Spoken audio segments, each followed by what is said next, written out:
Hello, sorry about the interruption. Trying to do text messaging whilst shooting, difficult indeed. So today I wanted to shoot a video, and I did a very hilarious parody satire kind of piece called 61 Subs and Goose the Cat, which you guys should check out if you haven't checked it out. Also, since that video, I've lost 2 subs, so I thought it was humorous, and I'm gonna continue being me. So we're down to core 59 once again. I'm gonna continue to do what I do, and I do it for no matter how big my community is. But I'm just giving my opinions. So here is some facts that I base my opinions off of. The reviews have come out, and you guys are more than welcome to read them on Rotten Tomatoes now. And this started as 94% and has been slowly dropping because the critics are actually forced to review non-biasedly.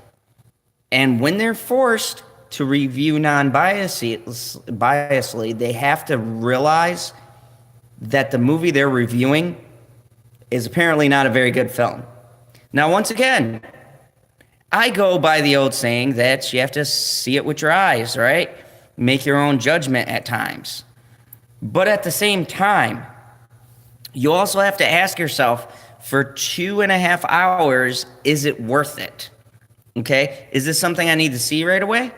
Or can I just sit this one out and let them realize that they cannot market movies this poorly and then just expect us to go and see them? They have to have some kind of substance. So, I don't like quoting critics from other countries because their scaling system is a little bit different than ours, but it's important because it correlates with here in the US.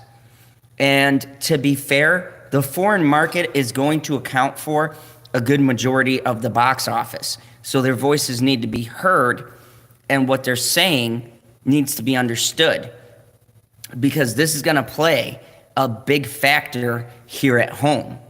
Because at home, if this movie doesn't gross well domestically, their last hope is going to be the overseas sale to at least recoup half of the money that they spent, not only promoting this thing, but damage controlling what's spiraled out of control. So let's talk. In Paris, a film reviewer came out. And this was on another site, another YouTube channel, John Talks. He does great stuff over there. And he translated this article. And I'm not going to go through the whole thing. You can see that over at his channel. But the long and the short of it is that this reviewer was brutally honest. I mean, he told the nitty-gritty of what worked in this film without giving away too much of the film. But it comes down to what I feared from the trailers.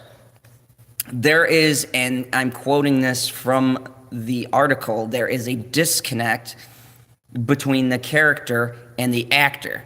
Now, why is this important? There is a disconnect between the character and the actor.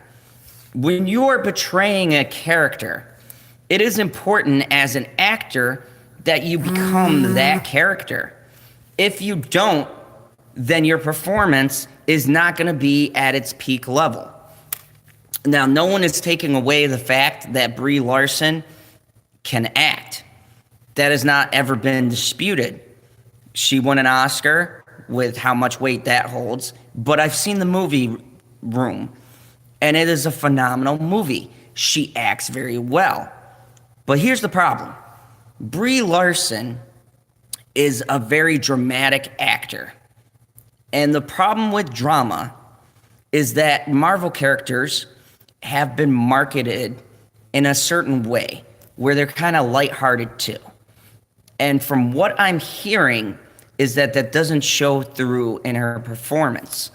She plays it too one-sided. And that is where the politics come in. Because she's pushing a certain narrative, it's affecting her ability to act out the character to the best of her ability, because she's trying to add something to the character that's hindering it. And the problems stem elsewhere too. The 90s vibe that they're going for, which I enjoy. I'm a 90s kid, okay? So I remember a lot of the things. But there is a particular fight scene where she's fighting to No Doubt. Now, I love the No Doubt song. I love I'm Just a Girl. You know what? Judge me if you want. I don't care. That's a great tune. Okay? Now, she's fighting to No Doubt. I'm Just a Girl. But for some reason, and I've got to see the scene to give you guys my opinion, it just doesn't work. Whether it's the music choice, the setting, or how she's fighting, it doesn't sync together. So now it's coming off disjointed. Now, Ben Mendelsohn is in this. If you don't know who Ben Mendelsohn is, he played in Star Wars. I believe it was Rogue One. He was Admiral Turek. Very good character. Some people didn't like them. Some people did. I loved him. I thought Ben Mendelsohn was very much appropriately evil, and I loved that film. I loved the film, okay? I don't care what people say. They claim that Rogue One was the beginning of a downtrend to these solo movies. I think it was great because it was, in essence, a standalone film, and that's a review for another day. However, Mendelsohn in that role was phenomenal. Now, in this movie, he plays a Skrull. If you don't know what a Skrull is, this is the alien race that the Kree battle. Now, the Kree are taken as this evil race, and in fact, Ronan was Kree, but Ronan went AWOL, okay? He did his own thing with Thanos. So the Kree in general are not good. They're not evil. They're just kind of like the Green Lanterns. They're fight where they need to, and the Skrull are their mortal enemies. Skrulls are shapeshifters that come down to Earth, and they assimilate into the population, and they disguise themselves, which explains the horribly unexplained trailer where Brie Larson just punches an old lady, you know, the endless meme. That's what I call that scene. And it's a weird scene to start the movie at without any context to why she's punching this old lady. So, I mean, just bad marketing from the onset. But let's get back to the reviews. So that was in France. There's a disconnect. They're not feeling Brie Larson's performance. Okay? Let's go to America. Now, there is a guy who does reviews. His name is John. I forget his last name. He has put a spin on a lot of these movies. But he even has to admit, while he tries really hard to give Brie Larson credit, he feels Brie Larson's character is, one, introduced too soon into the MCU to slide her into Endgame, and that she is not found her stride. What is this a key word for? It's a disconnect between her character and her. And this is the problem that a lot of these critics are hinting towards. So, let's backtrack. I have said Brie Larson has very wooden expressions. I have called her Woodface, okay? Hashtag Woodface. I'm going to make that a thing. Anyways, I noticed that from a poster, and then I watched the trailers. And through the trailers, they did not show one of her cracking a smile. There's one scene when she's in the car with Nick Fury, and she gives a half sarcastic smile. That's not genuine emotion. That is sarcasm. Just like my video on Goose the Cat. Okay? So, when you have a fake fictional character like a cat, or you have a person in makeup and CG who is pulling the weight of this movie, that's a problem. She is supposed to slide into the Avengers and be this big, powerful force, but she's not selling the audience into the reasons why we should care about the character. Who here knows Captain Marvel? Raise your hand. I do, because I actually follow comic books. But a majority of you who watch this probably never knew who Captain Marvel was. You probably didn't know that Captain Marvel was originally Captain Marvel, and it was a guy. And then after he died in this comic run, it became Rambeau. And that was a African-American woman, Captain Marvel. Monica Rambeau. Look it up. It is true. That is the second run. But they didn't go with that. They went with Miss Marvel, Carol Danvers. She took the mantle of Captain Marvel a couple of years later. So you're not even using the original source material. You're using a reboot of a reboot. And this comic has been rebooted 9 times. That's right. Not once, twice, 3 times, 4 times, 5 times. 9 times. 9 times. Go in your local comic book shop. Filled to the gills with Captain Marvel. No one's buying it. If you heard my rant before, you know why. Okay? Goose the Cat, on the other hand, he's a page turner. Okay? Support Goose, presidential run 2020. Anyways, but she is not a likable character in the comics. So you're drawing from a source material that's not liked or loved.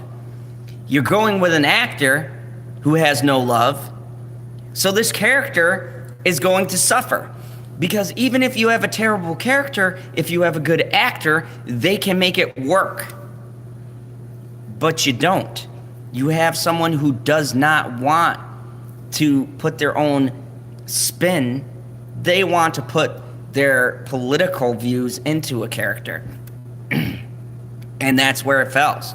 Now, they said that Nick Fury is good. We already knew he was going to be good. They said Ben Mendelsohn is amazing. The villain has so much depth. Okay, I've got a reason to watch for Ben Mendelsohn. They said Goose the Cat is phenomenal. You already know from the last video. I'm supporting you, Goose. But your star, the one who's the whole movie's supposed to be about, the one who hangs in the balance. This is the character's big premiere, right on the heels of Endgame. And they can't hold up the performance. Now, this is my prediction. Thursday, Friday, and Saturday, you're going to have decent sales. Once word gets out about how this movie is, and people chat amongst themselves, I'm going to do a video, and I'm telling you, the bottom is going to fall out of this film. There's going to be a drop-off. I don't know what that drop-off is, but there's going to be a drop-off. And then when something better comes along, you're going to see it completely shift. If this movie gets number 1, I predict it'll hold it for maybe a week, possibly 2, depending on what the releases are. And then it's going to slide down. So what do I got to say about this? The ratings are in. Even the critics can't help this movie. They are reaching for positive things to say. And for the first time, if the critics are reaching for something to say, that's not good. If these guys who have been putting this spin on this movie can't find something positive to tell you about the film besides the cat, Nick Fury, and the 90s theme, you're in for a rough ride. So that's all I got for you today. This is my second vid. I'll probably do a review later on when I get back to the crib, and I'll shoot it on the laptop. But anyways, as always, if you like the channel, please hit that subscribe button. If you know anyone who would be interested in these, please tell everyone you know. Hit the buzzard so you get notifications about my live streams. And as always, me and Goose the Cat will see you at the movies.